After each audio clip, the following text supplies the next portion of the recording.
Okay, we're live and recording. Welcome, welcome, welcome to the pub design class as we wind it down.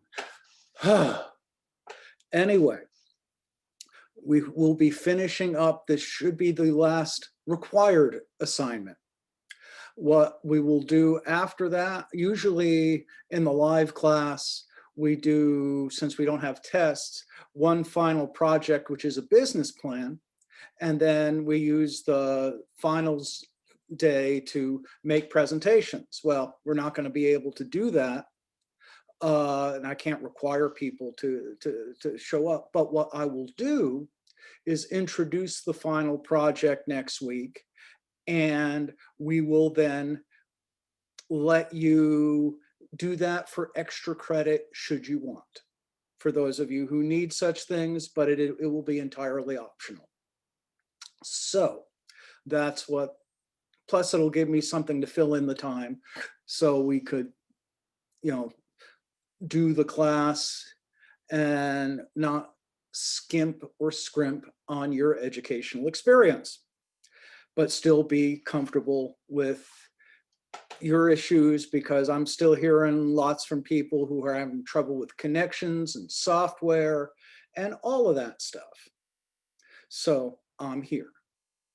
Anyway, so that's that thing. And a more immediate thing this week, we have the finishing up the web pages. And the only way Canvas lets me post the material is, as you saw it on the website, we don't have a Dropbox from which we could put multiple files on there. And I've looked and asked, and it's just not something they do. So I just threw them all out there on the page. There's everybody's projects. And as you can see, and this is a real life issue, that since everybody's doing different formats, it's going to be a bit of a challenge to cut and paste and put them together. If you remember, I asked that you upload your material, your stories and pictures separately. And this is what happens when you don't. But these are real life issues that happen. So it's okay, and we'll figure it out. And everybody's projects are there. And the idea is, and we've had plenty of examples, to use Wix or Weebly to make a functional web page. We're not going to be doing coding or anything in this class, but at least you get the idea. So you have one more week to pull that together, and we'll see them next week. So that's what we will be doing. And the one thing is why I wait until this part of the course to do this is, hello, let me share a screen.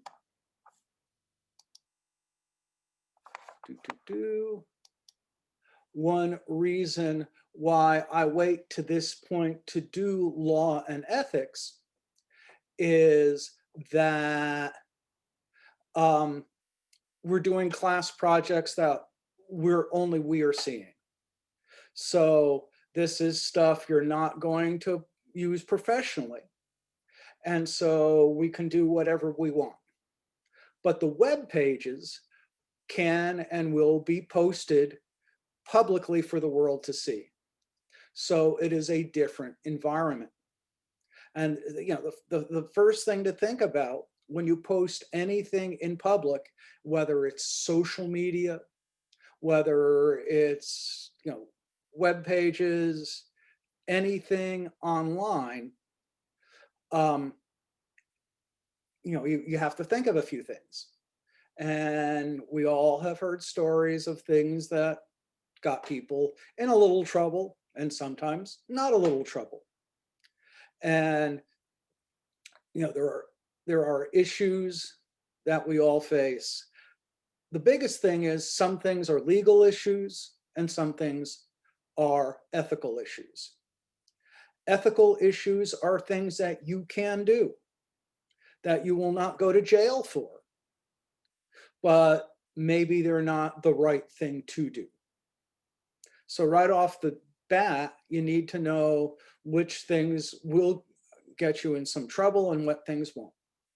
So I'll just list them. Legal issues are biggest one that we face on web pages, copyright. The kind of ethical version of that is plagiarism. There is no law that says that you can't plagiarize. You know, you can not properly credit people. Now, you can get in trouble in school.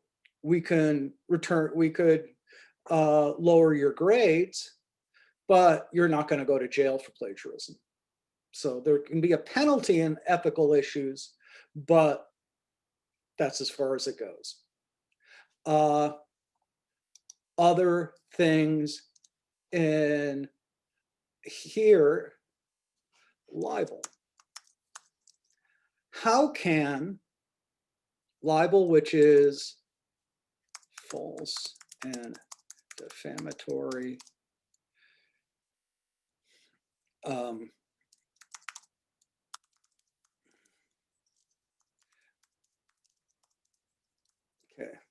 I'll put that big and. For something to be libelous, for you to get in trouble, it has to be false and defamatory, which means hurtful. There has to be actual damage. How can a graphic design be libelous? It can. I think of like an illustration that depicts someone's character, and you see political cartoons a lot, and sometimes those can be pretty rough on somebody's reputation. There you go. But defenses, fair comment, opinion. Yep. Truth. Yeah, true. But that's how you get away with a cartoon. But how about in graphic design? Can you use somebody else's property? Is that what you're referring to? The use of someone else's property, maybe? Oh, that's actually, we'll go back to another issue. That's privacy. And privacy can also be an ethical issue. The real problem in graphic design is what we call false light. That means if you have, for example, a preacher walking by in front of an abortion clinic, making it look like he's pro-abortion. That's false light. You know, if you have photos and pictures and make it look like there's something that they are not, that's damaging to their reputation. Yeah, I've seen where like photos were darkened and, yes, you know, just making things look more sinister. Now, speaking of darkening things, diversity is an ethical issue. Is making somebody darker a bad thing? You know, those are issues too. But there is no law. There is no law that says that that you have to show diversity. There is no law that says what you put on the. There is no law that says what you have to post on the internet is true, as we all know. That's an ethical issue. Now, when something is untrue and hurtful, that's when you get in trouble. You know, if you, and it's all about doctored pictures. There's a couple ones a couple years ago, they made Oprah look a lot slimmer. It's false, but it wasn't particularly hurtful. Those sorts of things, you know, you can do, but when you do something that, you know, you make somebody look really, really bad and you can't tell that it's opinion, then you're in trouble, which means basically, if you make fun of somebody, make them look crazy, put birds or swirlies all over them to let them know it's an opinion, not real. And again, someone like a politician or a movie star, they're a public figure and there's a higher standard for them. We won't go into that too much. Those are really the big, and Angie mentioned privacy. Yeah, a private business or a house, you have to have permission to use an image from them. I think of also children getting permission for the use of photos of children. Even though it might not be against the law, I would still do it just from ethical reasons. Some people do not want their children posted on the internet and such. Well, and there you go. That goes both privacy. The issue with children is if you're at a playground, the view is public. Anybody could see something in public. Right. So you can take a picture of a child at a playground. That brings the ethical issue, should you? Yeah, I would just ask. I mean, that's my personal, I know some people do it for artistic reasons and it's just for themselves, but if it's going to go public, I would ask. Okay. Why, what's the downside of asking for permission to take a picture? I think in my work, not really. You can always move on and find a different one, but I think in news, it's different. I think you have to get the shot sometimes. There you go. In news, people are always gonna pose. You'd say, "Can I take your picture?" And they're all gonna go, "Ee," and everyone looks the same. And that is also true in advertising. You know, even in your work, you know, if you do something promotional and they're posing, rather than if you're, again, doing the Medal of Honor Museum, if they're really working to do something, they're putting an exhibit together and you get the real person doing something, not posing, it may be a stronger image. Exactly. Now, again, that's your choice. That's the ethical stuff. So anyway, but privacy, the view is public, and anything you do in anything in public view,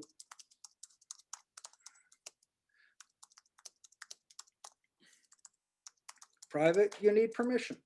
Simple as that. Now, it's not necessarily permission of the subject. It's, if you're at a party, it's the permission of the host. The host, or, right. Or a company. Yeah, it's in a museum. I got permission from the director. So right, there you go. So that's good discussion. Really want to key on most of your basic stuff that we would face for our projects. Is copyright. Copyright is if you own something, if you make something, it's yours. A design, a photo, a font, those are all controlled by the people who make them. Covers all uses display for life plus 70 years, depending. Now, in some cases, it's over 100 years in sometimes now. And so that's the basics of it. If you take something that is private from a company, a logo, an official photo, it's theirs. You need permission. Even at UTC, using the Power C, you're supposed to get permission from the Marketing and Publication Office. They control the logo. Something to think about.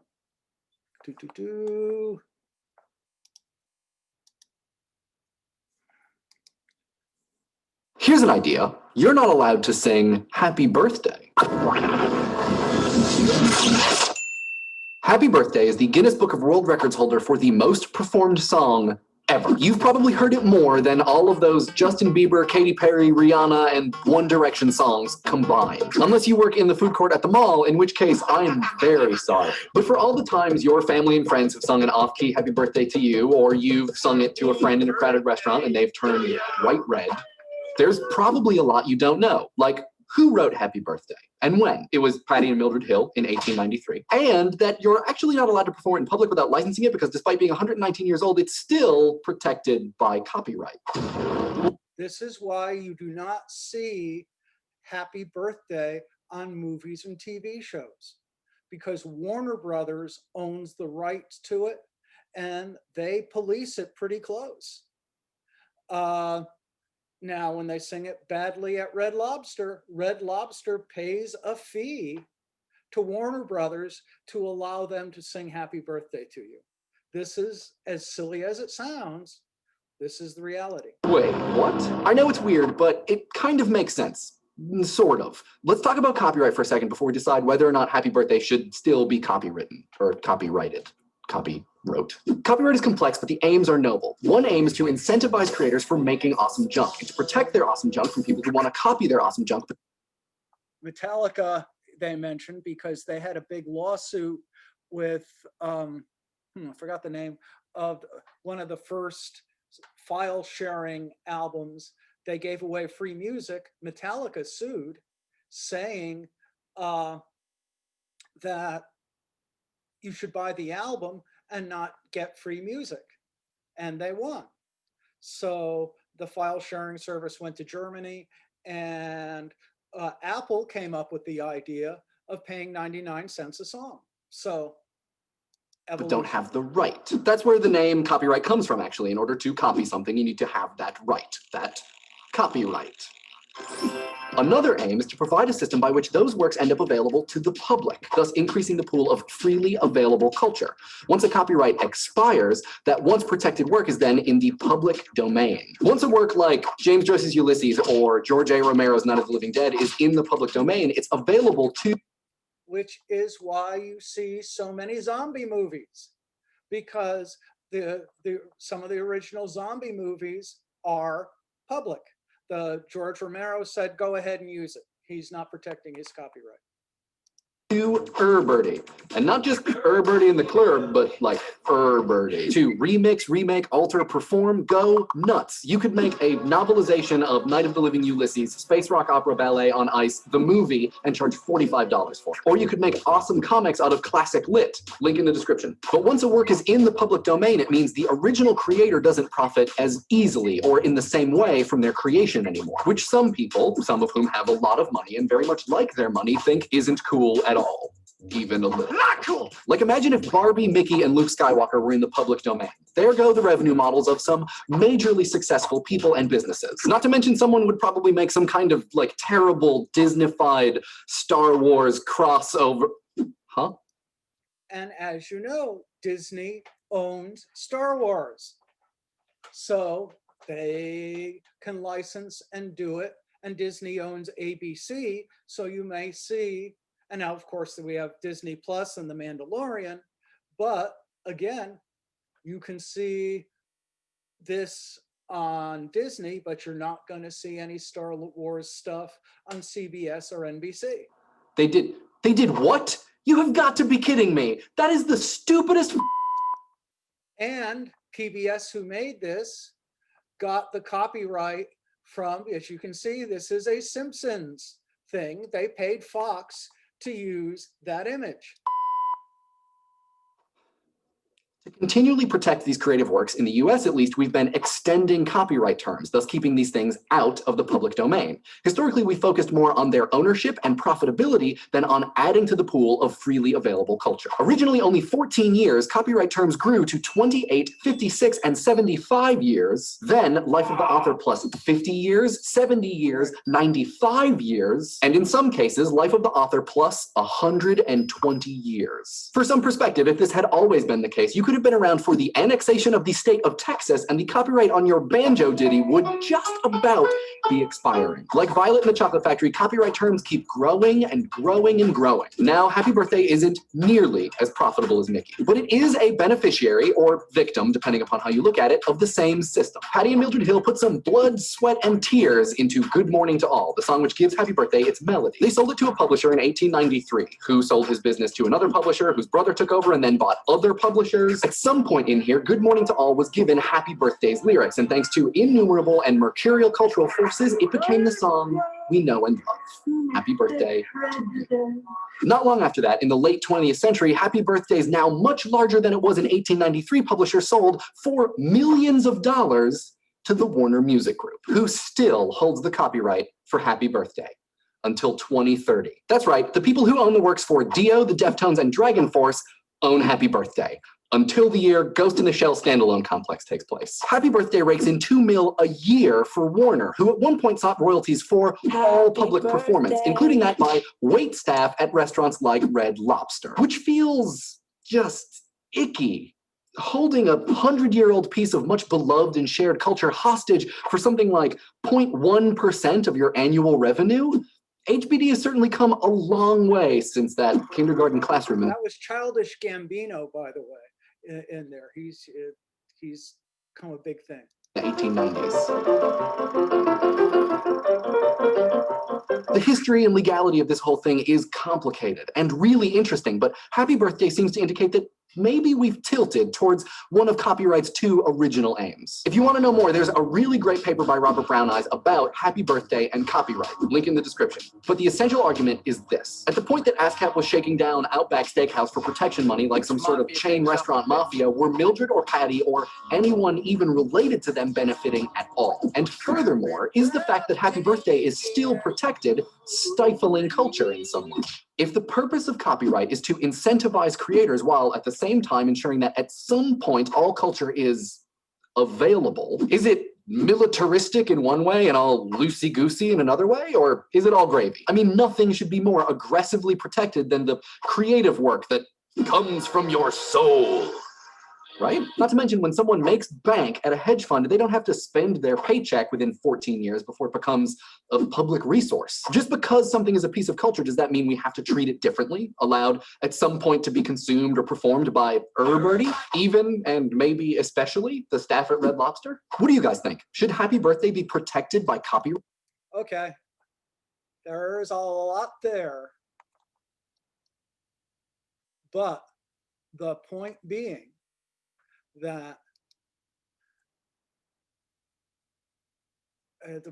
is it's a big thing, and people do protect their copyrights. To qualify, work must be original and recognizably original. I'm a photography person. I take a picture of Chamberlain Field on a nice fall day. Anybody could do that. So that's not really copyrightable. There's a thunderstorm and I get the lightning bolt at the old gate there and catch that, then that's a real original picture. Must be able to be used professionally. Again, Happy Birthday, you could sing at a kid's party. No one's going to stop you because you're not making money out of it. However, if you put it in a movie, then it is. Copyright is automatic. You don't need the copyright symbol. That is just a registration thing that the government gives you if there's a question that you can prove it. That's why it's important if disputes come up. Okay. Copying and pasting for us.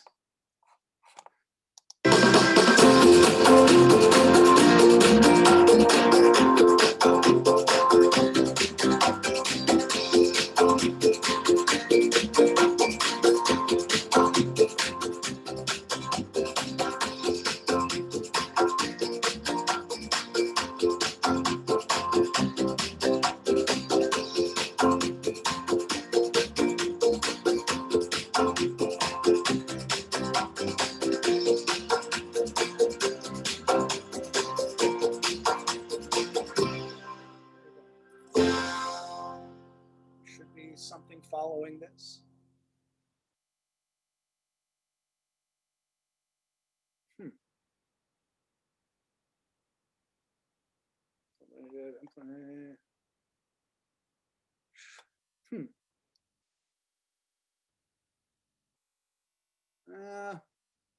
There it goes. They took down the one that I was going to use. And that just happened last week. Welcome to copyright. Too many people were using it. Anyway. They had a copyright one. Okay. Never mind.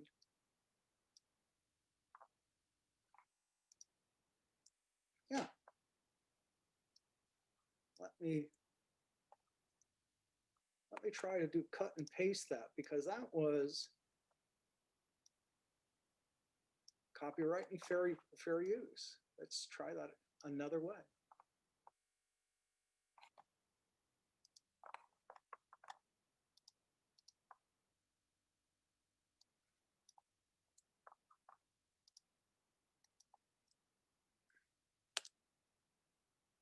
Nope, they changed it. They changed the URL.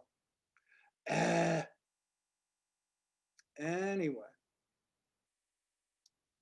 that happens.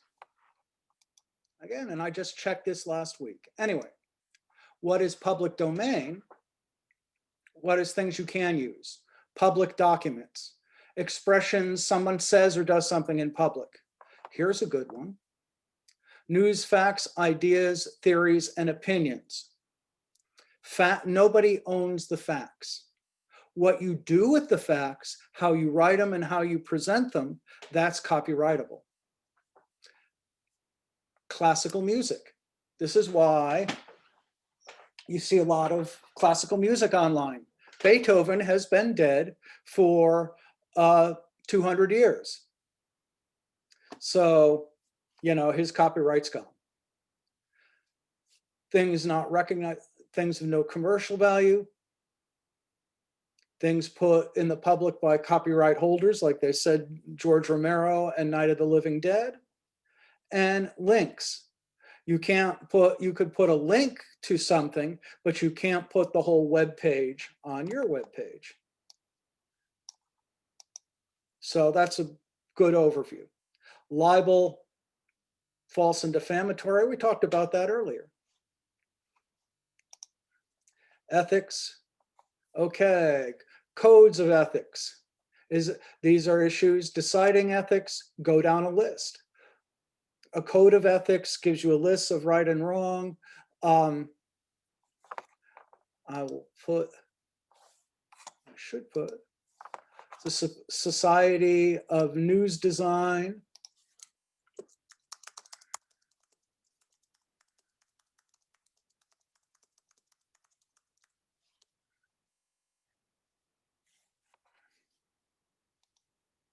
Again, here is a code of ethics for graphic designers.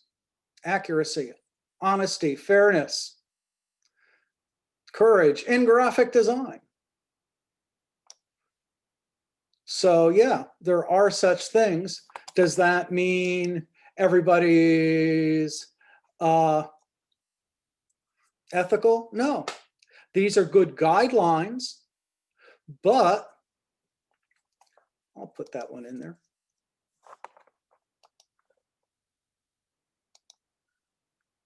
Oh, wrong one. But anyway,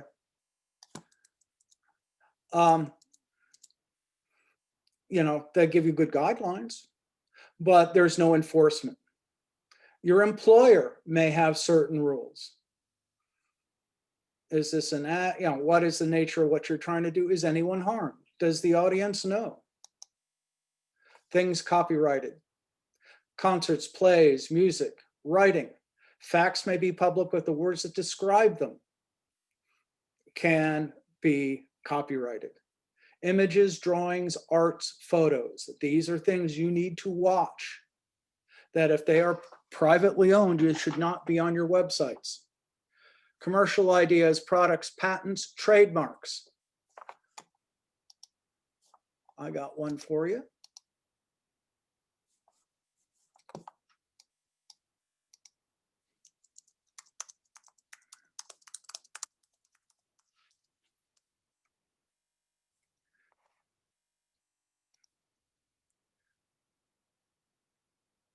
Tiffany wants to trademark this color. They want, if you, because it's so so much a part of their advertising. You see that particular shade of teal, you think Tiffany. It's still in dispute. We have not decided, but if you get a note from Tiffany saying, don't use this color, it's a good idea not to do it. I mean, that's as far as this goes. I mean, they're trying to copyright a color. Shows, movies, sporting events, software, gray areas, orphan copyright. That's copyright, we're not sure who owns it. Unusual items, I said, like the Tiffany box. The view of an item, the non-commercial use. I mean, okay, one exception. Educational purposes. I could throw anything I want on there, which is probably why the PBS guy was able to get away with it. It's educational. Stuff we use in class. You could put all the logos you want in folders and flyers, but anything we present in public, you need to be careful. Protecting, there is no copyright police. So you have to sue for copyright violation. You know, so I mean, you put something out there that's yours, people steal it all the time. Put in a watermark word or irregularity. Map makers do this all the time. Map makers put in a fake road and they know where it is. So if somebody else uses it, you know it's there. Warnings on your work, overall vigilance.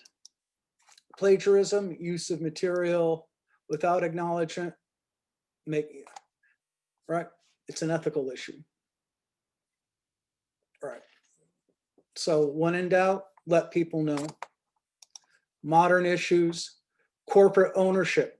Google is buying up lots of images. And so, yeah, you have to go through them sometimes to get an image. Inability to police. I mean, there's no copyright police out there. Common licenses like WikiLeaks or Wikipedia.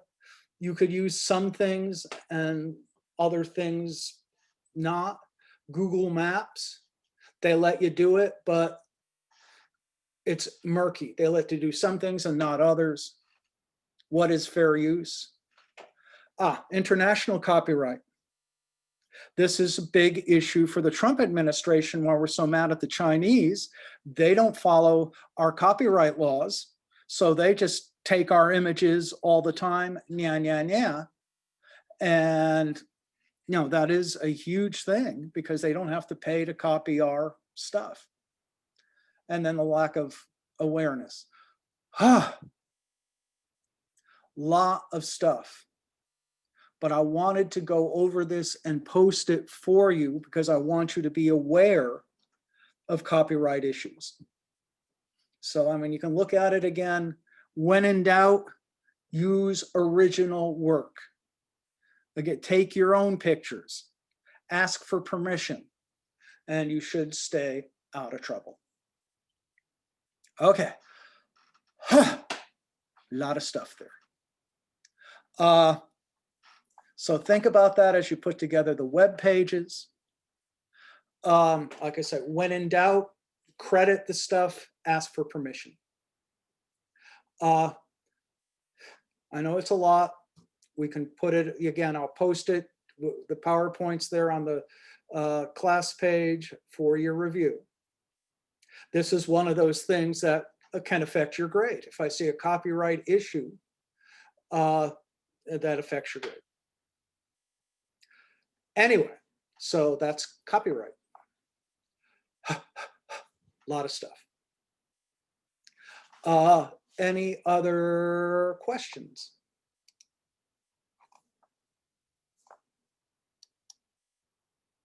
Okay, I know that's a lot of stuff.